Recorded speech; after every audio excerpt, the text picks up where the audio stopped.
This emission conference means will now be recorded. uh, so autoacoustic emission means their low intensity sound produced by outer hair cells of normal cochlea. So low intensity means around 5, 10 to 15 decibel sound. And to record a autoacoustic emission, you should have a very good what you say microphone which can pick up the sound. So this can be elicited by a very sensitive microphone. This is placed in the external auditory canal, that is in the deeper part of external auditory canal, just adjacent to the tympanic membrane. So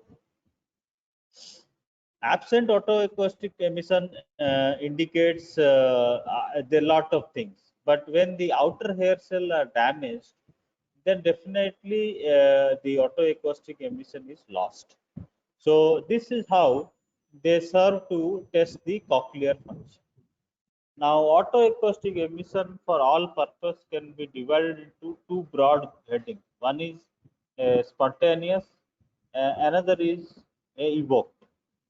So spontaneous means this spontaneous autoacoustic emission occurs without any external stimuli, and this is seen in roughly 50% of cases. So absence of and because of this only, the clinical significance of spontaneous autoacoustic emission is it is not that much good, because in normal subject with normal hearing also you may not get a spontaneous autoacoustic emission. So and this occurs due to the functioning of the outer hair cells in the cochlea. So there are some mechanical movements of the outer hair cell, and these mechanical movements are transmitted via the middle ear, and this comes and is picked up by the very sensitive microphone, which is placed in the external auditory canal. Now, the other one is evoked autoacoustic. So evoked means where you give a sound stimulus to the ear, and then you record the events, and then you record the sound coming back from the uh, inner ear. So this again is broadly divided into two types. One is called the transient evoked autoacoustic emission, that is TEOAE. So this is here spontaneous we have talked about, and transient evoked autoacoustic emission, and other one is a distortion product autoacoustic emission. So that this transient evoked where you give a click noise. So this click noise, the intensity and the frequency will what it will do. Keep if you give a click noise, say of a higher frequency, say around 4000 to 6000 hertz. Now, if you consider the cochlea, the in the basal turn of cochlea you have the higher intensity, the higher frequencies, and the lower frequencies are towards the apex. Now, in autoacoustic emission, whenever you give a click note, the sound goes in and then goes to the cochlea and again comes back. So there is some latency, means a gap is there till you hear the uh, noise or the sound which is picked up by the microphone. Now this latency is dependent on the intensity as well as the frequency. Now if a high frequency sound and high intensity sound is given, then the latency is less, because the sound has to travel a less pathway, that is it goes through the ossicular chain and then comes goes to the basal turn and comes back. Whereas if you give a low intensity, it has to go to the apex of the cochlea and come back. So here what is the thing is, whatever frequency sound you produce, whatever frequency sound you give the click, you will get the response in the same frequencies. So the response will be of the same frequency. Suppose you are giving a click, say of 1000 hertz, then the emission sound also will be of 1000 hertz only. Okay, so this transient evoked autoacoustic emission is present in almost all the normal subject. But the absence of transient autoacoustic emission indicates a cochlear pathology, and mostly in the hello, am I audible? Yes, Hello. sir. Yes, sir. Okay, okay. Thank you. The next one is the distortion product. The distortion product is where you give two sounds, and these two sounds are of different frequency and different intensities, and both the sounds are presented simultaneously. And when both the sounds are presented simultaneously, then you wait for the response. The response which people get, or those who do, the frequency is totally different. The frequency of the sound which you have given here, the two frequencies and the intensity, and the sound which has come out from the inner ear is a totally different one. So here I told, whatever frequency sound you give, the same frequency sound is returned back to you, but not over here in distortion product, because here the frequencies, the two paired tones, the frequencies are different, and they are of intensity are also different. And then when they are presented simultaneously to the cochlea, so what you get in return is a sound which is of a different frequency. Okay, so the distortion product, what it does, it does a little wide range of what you say, the range is tested. Like suppose in distortion product, one frequency you give say 3000, another you give it say 5000 or 6000. So in between these two frequency range, you test the range of the cochlea, that is 3000 and 6000 here. So this is how the distortion product OAE is a much more effective way of testing the range of the cochlea than a transient evoke OAE. Okay, but both are same, and this, but the distortion product OAE is more commonly used nowadays. Now, how this OAE came into existence is, when you see, we have discussed about the traveling wave theory of von Becquerel. Now, von Becquerel did all his experiments on dead cochlea. So, what scientists thought is there should be some inbuilt mechanism inside the cochlea which amplifies the sound, which amplifies the sound, and also not only amplifies the sound, but also it tunes the cochlea, and so in such a way that it does like a fine tuning of the cochlea is done.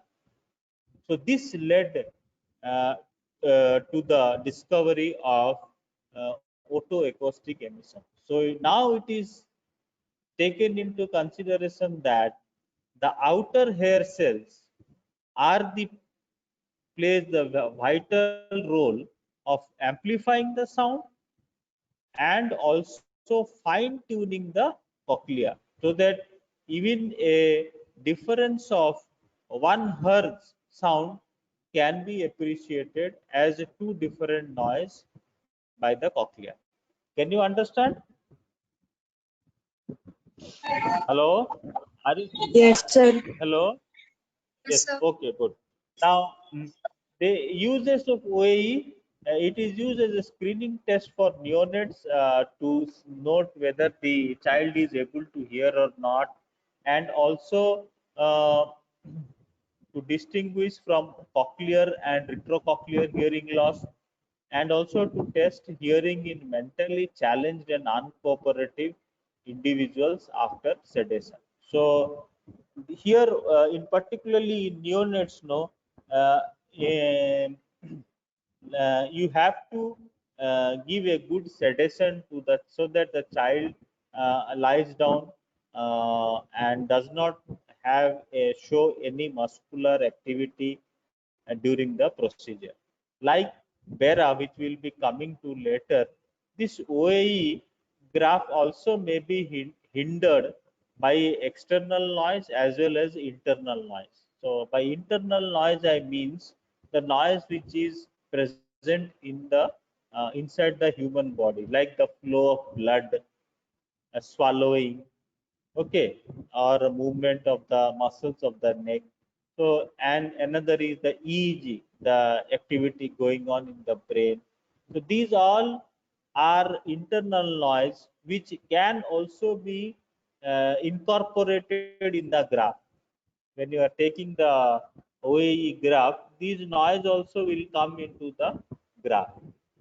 So how to know is because these all are very you give a click and say after few milliseconds you get the response. So they are all time fixed, time bound. So these responses are time bound response. So from there you can also filter out the external noise, and that is why this OAE is done in a quiet room, that is a sound treated room, and the external like the AC and other machineries are all switched off while doing the acoustic emission. It takes hardly 2 to 3 minutes only, not more than that. And swallowing or moving of the neck, all these may give you may give rise to myogenic graph, and then you may not get the OAE graph correctly. So this is why you have to do it in a sound treated room. Okay, and also the uses of OAE is particularly to detect early cochlear damage. Early cochlear damage in a person, if you see a person having a normal, almost near normal pure tone audiometry, and when you do a autoacoustic emission, you may find the graph to be abnormal. So this abnormal OAE with a normal or near normal PTA indicates a early cochlear damage. So this is used particularly in case of ototoxicity and in noise-induced hearing loss. So to diagnose a early cochlear damage. Okay. Now next is the electrocochleography. So here what you do is you, as you know, that when you present a sound stimulus to the middle ear via the tympanic membrane, that is converted into the acoustic signal is converted into an electrical signal in the organ of Corti. So this electrical activity can also be recorded. So here, so it measures the electrical potential arising in cochlea and eighth nerve in response to auditory stimuli within first 5 milliseconds. So these are, see, they are all time bound. So that is how you get the response. So response is in form of three things: cochlear microphonics, summation potential, and action potential. And two methods are widely used: transtympanic and extratympanic. This transtympanic here is an invasive method where the probe is inserted via the tympanic membrane, although it's a very thin probe and is kept near the promontory or the round window. Extratympanic is where the probe is just kept lateral to the tympanic membrane. So, what is the threshold of electrocochleography? The threshold of electrocochleography is the minimum noise which can elicit a compound action potential. So, the minimum noise where you get a recordable compound action potential is known as threshold of electrocochleography. So, electrocochleography, being a invasive test, is not as popular as OAE or BERA, but it is a very good test for assessment of hearing, particularly to know the threshold of hearing. It comes very close to the pure tone audiometry, that is almost 5 decibel here and there. So to know the threshold of hearing, electrocochleography is a very good test. And because the measuring electrode is placed very close to the promontory, you get a very robust graph. You get a very robust graph, and when you keep it extra tympanic, you may not get that graph, that robust graph. Okay, and here you have the recording electrode, which is inside the uh, near the promontory. Then you have a reference electrode in the either in the forehead, and another electrode is placed over the mastoid.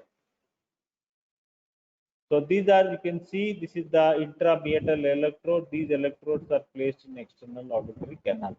So this is an extra tympanic. Transtympanic electrodes, they are needle electrodes which are placed over the promontory. So here you can see the electrode has perforated the drum and is just touching the promontory or round window area. So here this is the graph. So you measure the what you say, the SP by AP ratio. The uses of electrocochleography is very limited.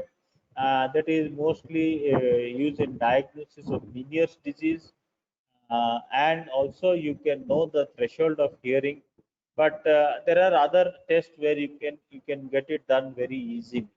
So normally the SP is measured from the peak to the trough.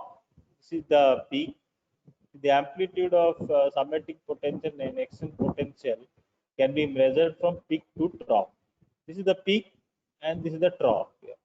Here this is the peak and this is the trough.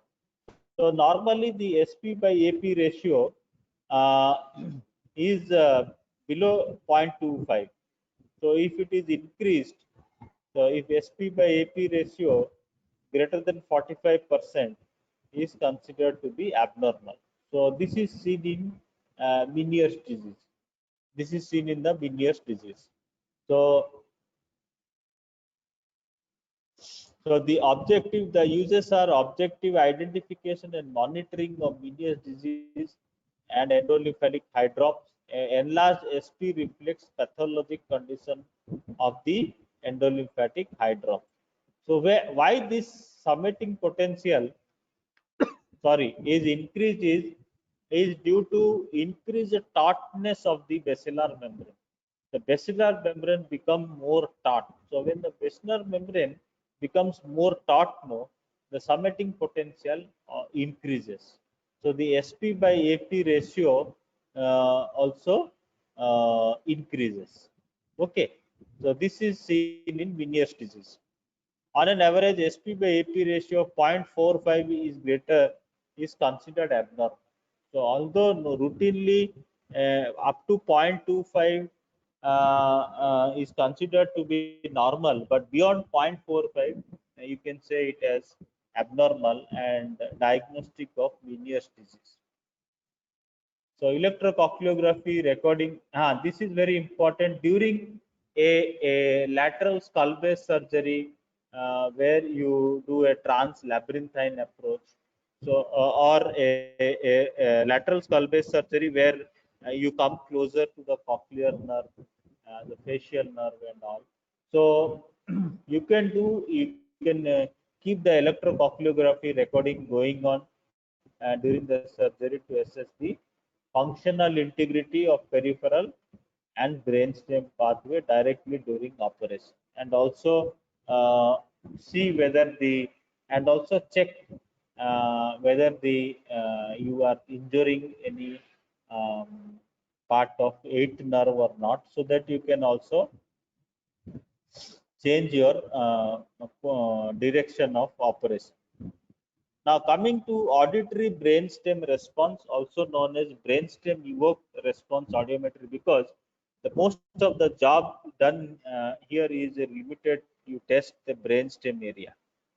Okay, so it is resistant to effect of sleep, sedation, sleep and anesthesia also. So even though you see like OAE here, OAE also you sedate the patient and you make the patient sleep, that doesn't hamper the graph. So just one word I will tell: whenever you are sedating the patient, no, we usually give triclofos sodium, that is in a dose of 50 milligram per kg body weight, or promethazine you can give 0.5 milligram per kg body weight. So these are the two sedatives which are given to the children before undergoing before doing a what you say a OAE. Okay, but another thing you should make sure ki before doing an OAE is that the ear canal should be free of wax. Wax should not be there. The presence of wax does hamper the reading of OAE.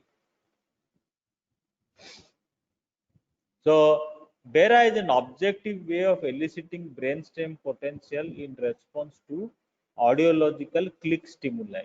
So these waves are recorded by electrode placed over the scalp. So this is here you see this is the reference electrode is in the scalp.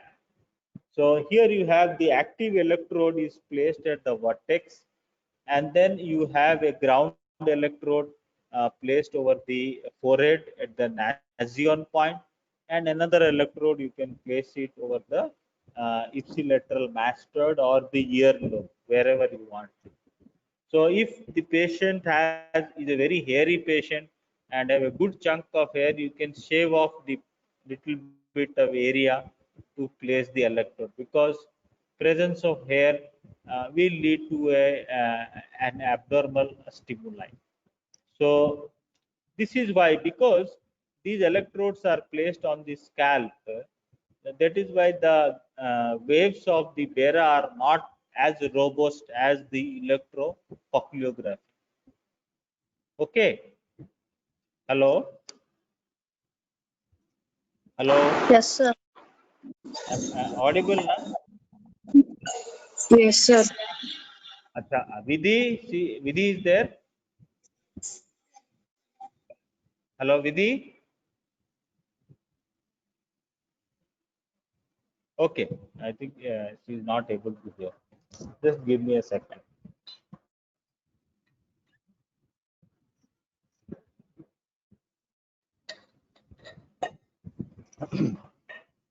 So it is an objective way of eliciting brainstem potential in response to audiological click stimuli. So these waves are recorded by electrode placed over the scalp.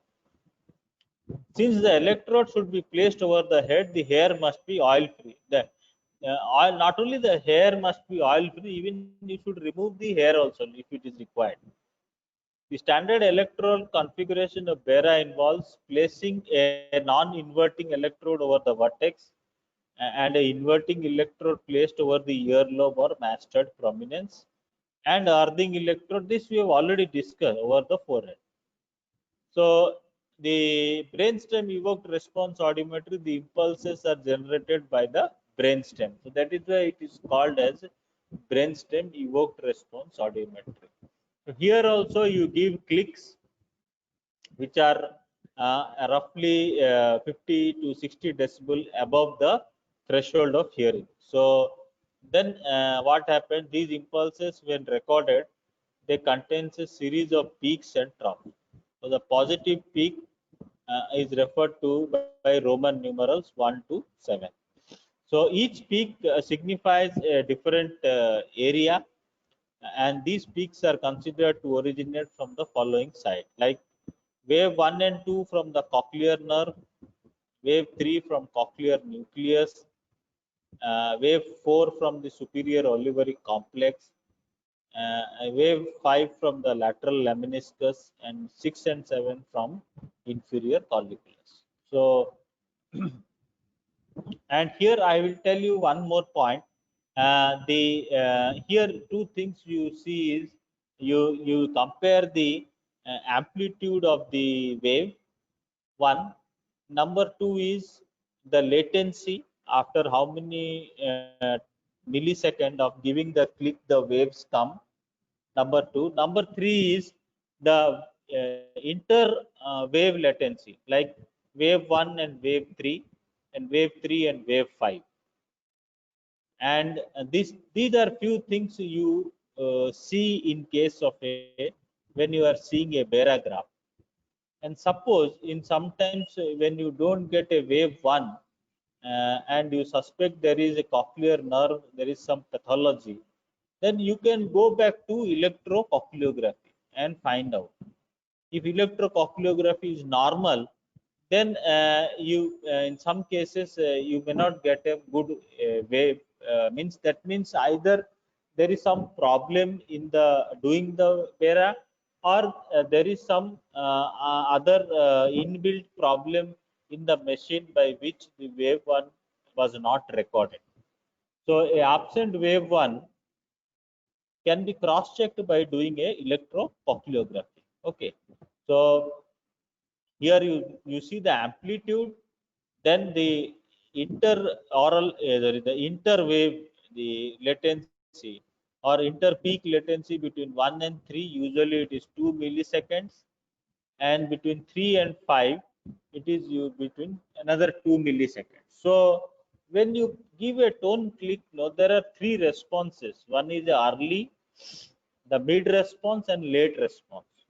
So the we record only the this BERA is only concerned with the early response that occurs within first 10 milliseconds, that occur within the first 10 millisecond of giving the clicks. Okay. So the uses of BERA is you can use it as a screening procedure for infants, and to determine the threshold of hearing in children and adult who do not cooperate, and in malingers. Very very important, malingering for those and those who don't cooperate, like a person with a cerebral palsy or something. To diagnose retrocochlear pathology, particularly acoustic neuroma. But here I'll bring into one thing is um, that in acoustic neuroma, a BERA will give a abnormal graph only if it is more than 1 centimeter. Only if it is more than 1 centimeter. But below that, you may not diagnose it with the help of a BERA. So if you are suspecting it as acoustic neuroma, then MRI is the investigation of choice. You do a MRI if you are having doubt after doing a BERA. You can do a MRI, and usually tumor less than 1 centimeter are diagnosed by the help of a MRI.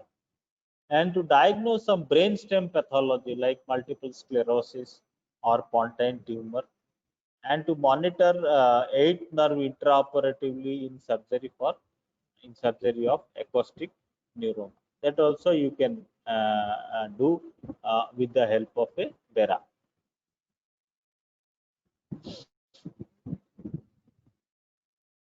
These this is the most important thing is this is the wave 1, 2. Now the most prominent wave is the wave 5. So again, like autoacoustic emission, this Bera waves are not very robust. So any other myogenic or electrical activity going on inside the human body can overshadow this graph. So in order to get a good or robust graph, what you have to do is you have to sedate the patient and make sure the patient is lying flat, relaxed fully, and then number two is you have to use clicks instead of tone pip. You should not use tone pips. Rather, you should give good clicks. And then third is uh, uh, the intensity. The more the intensity of noise you give, the bigger the graph you will get, the amplitude. And from here, and then proper placement of electrodes, as I have told you, will give you a will make the difference. And um identification of wave 5 should be done first, because it is the most prominent and constant wave. How to identify the wave 5 is the slope. Can you see the negative slope here coming down? And this downward slope is below the average of all the other slopes. You see, take this height, this one, and this one, and this, suppose this is the average of the first four waves, and the negatives, the trough has come well below this. So this is the fifth wave. And you see, then another q is the millisecond. So you see the millisecond, first and three wave, you have 2 milliseconds, and 3 and 5 you have 2 milliseconds. So you stick to that, because see, these are all time bound events. So what happens, Steve? Even by sedating the person, also you can reduce the EEG activities of the brain. So if EEG is a continuous procedure, that is not time bound. So if when you see these time bound if you stick to your time bound fluctuation in the graph, then you can easily identify. So first you identify the fifth wave by this negative trough, and then if, just 2 seconds, 2 milliseconds before that, you will have the third wave, and 2 milliseconds before that, you will have the first wave. So this is how you identify the. Okay, now that finishes the what you say, the uh, test for hearing. I'll just recapitulate a few things. Now, a person who comes to you with a hearing loss, first of all, you should take a history of the patient, and after taking a proper history, you have to do the examination.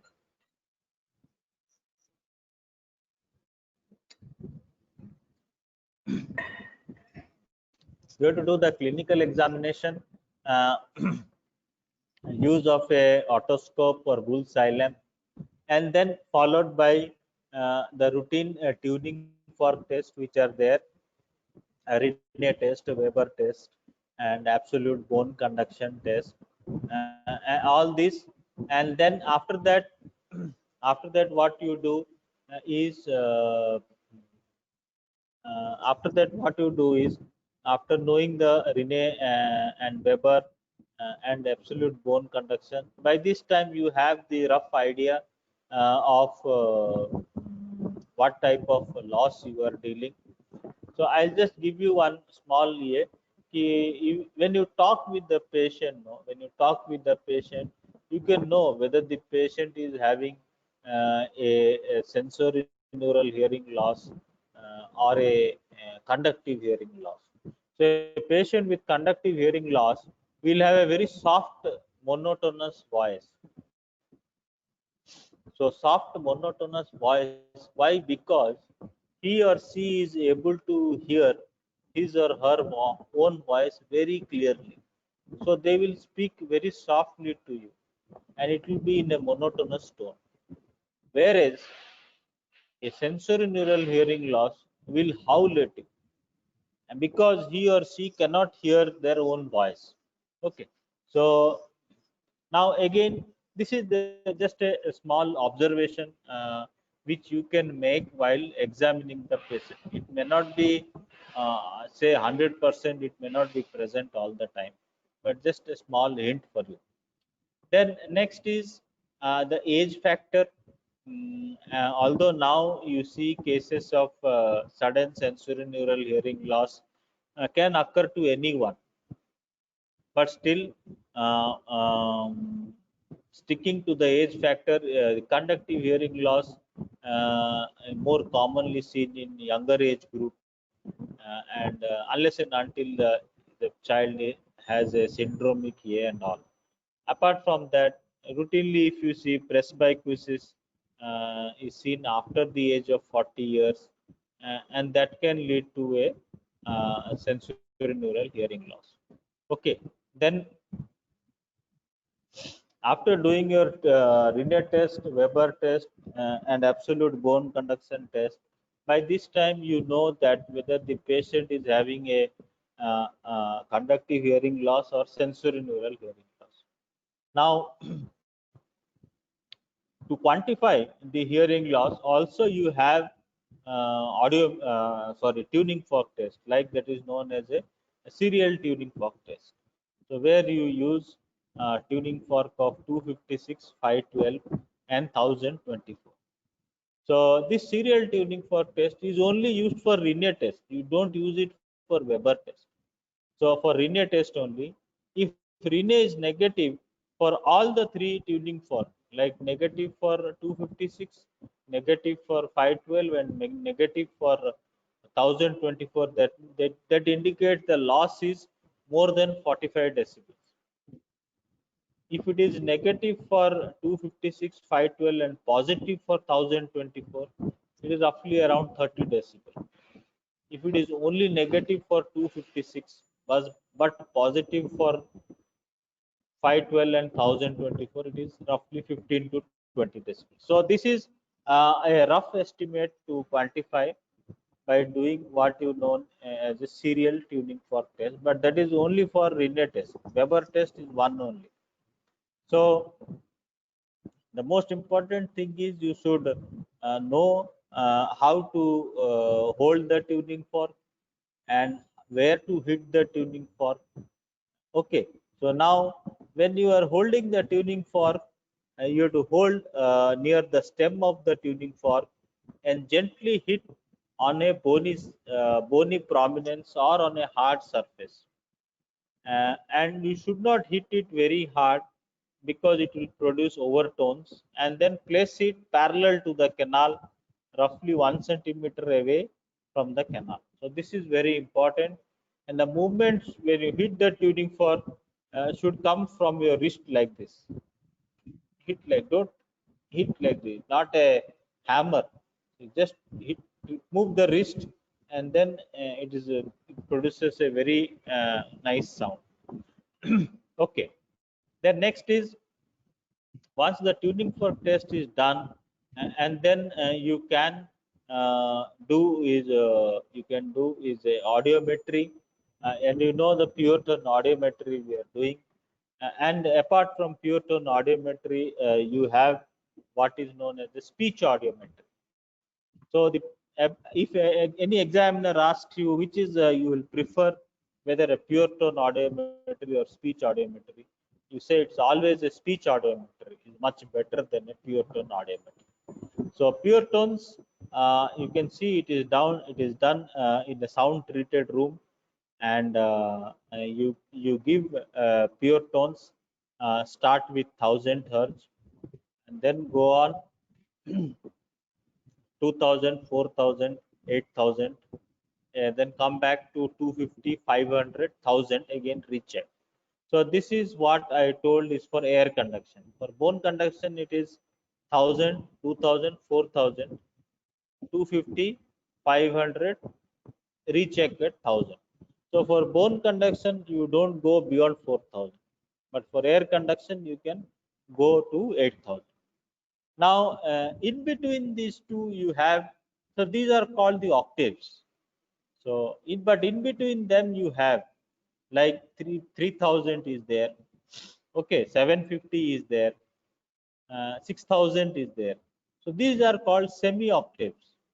So normally we don't test in semi octaves, but if the hearing, the threshold of hearing is crosses is more than 20 decibel difference is there in the threshold of hearing between two octaves, then in those condition or in those cases you have to take the mini octave into consideration. Now, pure tone audiometry is a subjective test, and so patient cooperation is must, and patient should identify, should be and should know what and when to respond. Whereas normal in a routine day life, you are not exposed to pure tones, but you are exposed to a mixed frequencies. So that is why the demerit of pure tone is that it doesn't give a true representation of what we listen in our day-to-day life. And number two is it doesn't differentiate your sensory from a neural loss. It is only SN loss, but sensory loss and neural loss you cannot make out by doing it. So next thing what we do is you go for a speech audiometry. Now speech audiometry, the two things are there. One is the speech discrimination score, and another is the word discrimination score. So these two important things are there, and you have another thing is called the speech reception threshold. So speech discrimination or word discrimination score, you have another is the speech reception threshold. The speech discrimination score is very important. This, with the help of speech discrimination score, you can say whether this person is having a conductive pathology, a sensory pathology, or a neural pathology. Now, as you, in case of a conductive hearing loss, the speech discrimination score will be very good or near excellent at high when the intensity of the sound is increased. But in case of a sensory loss, as you increase the speech discrimination score doesn't increase much and attains a plateau after a certain increase in the intensity. But in case of a uh, retrocochlear deafness, or what is called as the neural deafness, you have this is the rollover phenomenon. So you can see the score percentage at 80, 85 decibel is around 40, but as you go to increase it to 95 decibel, it falls to 20. So that means at still higher intensity, the patient gets confused and is not able to discriminate what words are being given to the patient. So this is a very important thing, and because the speech audiometry differentiates the cochlear from retrocochlear pathology, which pure tone could not do. Okay. Now, the cochlear pathology, another one is this. Another thing is the cochlear pathology you have is called as phenomenon known as recruitment. So recruitment means what you say is an abnormal perception in the loudness of noise. So there is an abnormal perception of loudness. When the intensity is increased, suddenly you feel the sound is unbearable in the diseased ear. Now, if you see a patient with cochlear pathology having recruitment, they will tell ki whenever I am in the market, if the bus or car the honk, I am unable to bear, I have to close my ear, it is very much painful. This is called as recruitment. So here what happens ki one auditory nerve fiber supplies many hair cells. So when there occurs a pathology in the cochlea, this nerve go into a all or none phenomenon. So at a low intensity, none of the nerves are stimulated because of the damage to the cochlea. And all of a sudden, after crossing a critical intensity of noise, all the cochlear nerve they start firing. They get stimulated and they start firing. So this is how the loudness becomes suddenly more and unbearable. So this is known as recruitment.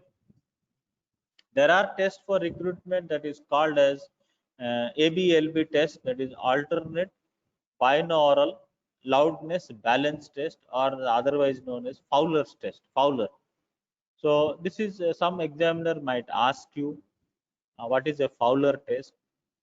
Another thing is what I want to say is a tone decay test. Now, sorry, tone decay test means if a particular say let us take 1,000 hertz frequency noise is presented to a ear well above the threshold of hearing, and then a normal person can appreciate it for roughly a minute as the intensity is same, and after a minute the slowly the tone the intensity comes down. But in case of a retrocochlear pathology, the in case of a retrocochlear pathology, what happens ki the uh, decay occurs very fast. The decay occurs very fast, and what happens ki you have to increase the intensity of sound to maintain the loudness. So that means you have to add, suppose a sound I am giving, suppose let us say sorry, I am giving a 50 decibel sound to a normal person. So in 1 minute, say if you want to see the decay, then what happens ki if you maintain the same intensity for a minute in order to maintain, then you have to give a maximum of 5 to 10 decibel more increment in a normal person, so that the intensity or the loudness is maintained. But in case of a cochlear pathology, it may be around 15 to 20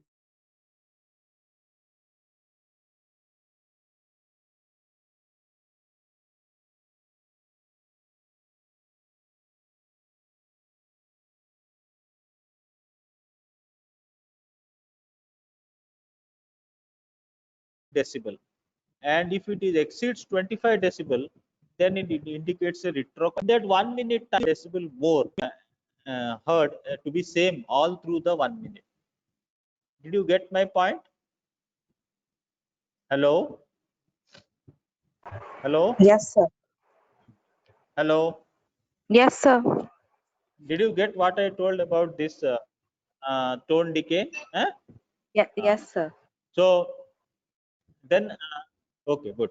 So then comes your tympanometry or impedance audiometry, which measures the resistance of the what you say, the ossicular chain, the middle ear, and what happens, this tympanometry particularly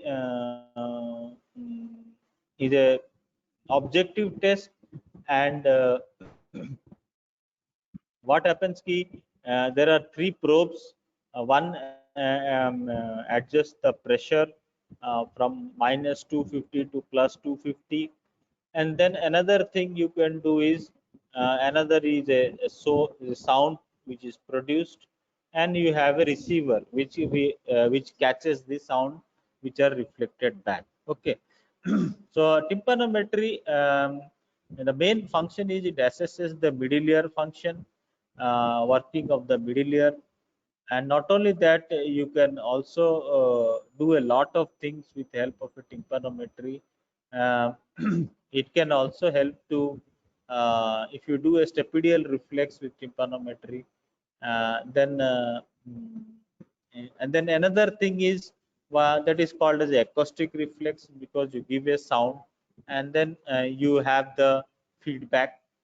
uh, then there are other things as called as a non-acoustic reflex.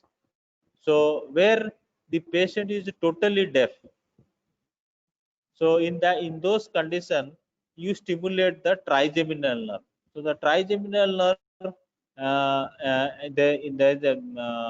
as the tensor tympani muscle, is supplied by the mandibular division of trigeminal nerve.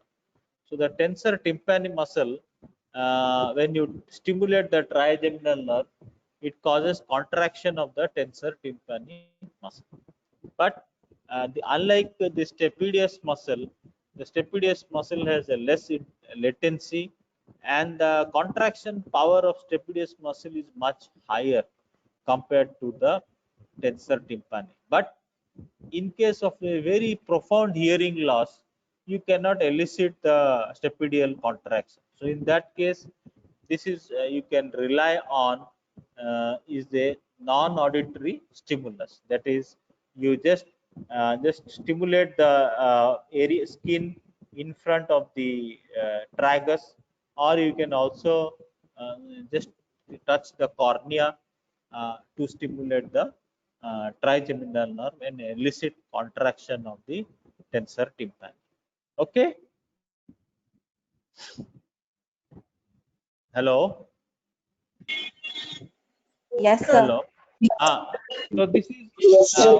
the non-acoustic ear, and then this also you can know is by doing a tympanometry is the you can do the what you say the topo diagnostic test, and also you can also test the Eustachian tube also. Like I told you, suppose a person is having a perforation, you want to know before surgery whether the uh, Eustachian tube is working or not. So you just, what you have to do is you have to give a positive pressure on the perforated drum, near the perforated drum, and ask the patient to swallow. And what happens if the positive pressure is dissipated and becomes normal, that means the tympanic membrane is, that means the Eustachian tube is physiologically functioning. But if it takes, if even though after 5 to 10 swallows, the positive pressure still remains to some extent, that means there is a partial problem. And if the positive pressure doesn't change at all after 10 or 15 swallows, that means there is total Eustachian tube dysfunction. This is a very, very important test before planning out a surgery like myringoplasty. So as you know, one of the prerequisite of myringoplasty is a functioning Eustachian tube. So how to know that is by doing a impedance audiometry, and in that this is called as the Toynbee test, where you can use it. Okay, so this is one thing. So another use of impedance audiometry.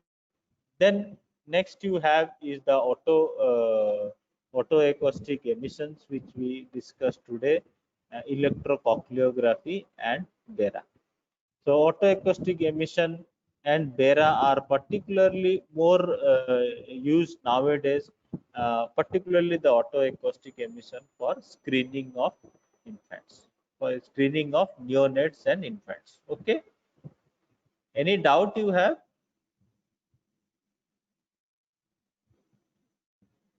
Any doubt? No, sir. No, sir. Huh? No. Just No, hold sir. on. I'll take your I'll take your uh, attendance. Okay. Just give me 1 minute. So I will be taking your next class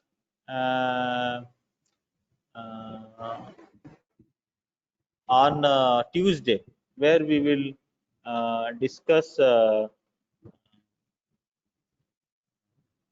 physiology of balance. So it's a little a tricky chapter, physiology of balance. So, but still, what happens? You go and read today. So go and read, and then only it will become easy for you. If you don't read, then it becomes difficult for you and for me also. Any postgraduate from ENT who is there? Yes, sir. Postgraduate.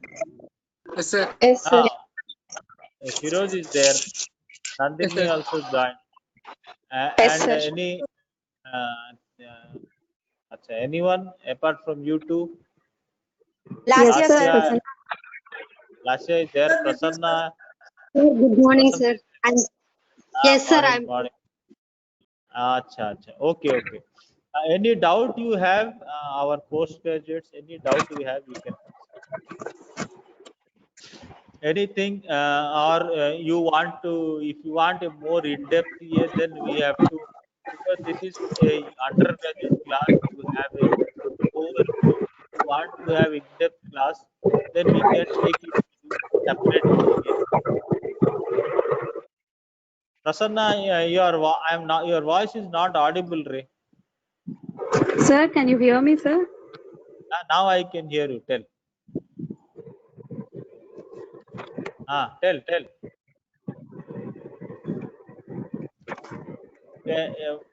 You want a detailed EA on suppose a BERA or on autoacoustic emission, means we can take a separate class for that for all of you. Yes, sir. Yes, sir. For malingering, sir. Yes, sir. Test for malingering. Okay. So test for malingering and of OAE and BERA in detail. On I Bera. will take for you separately. Okay. Yes, sir. Okay. Thank you, everyone. Thank you, sir. Thank you, sir. Yes, sir. Thank you. Thank you, sir. Okay, we'll all meet again on Thank Tuesday. you, Okay. sir. Thank you.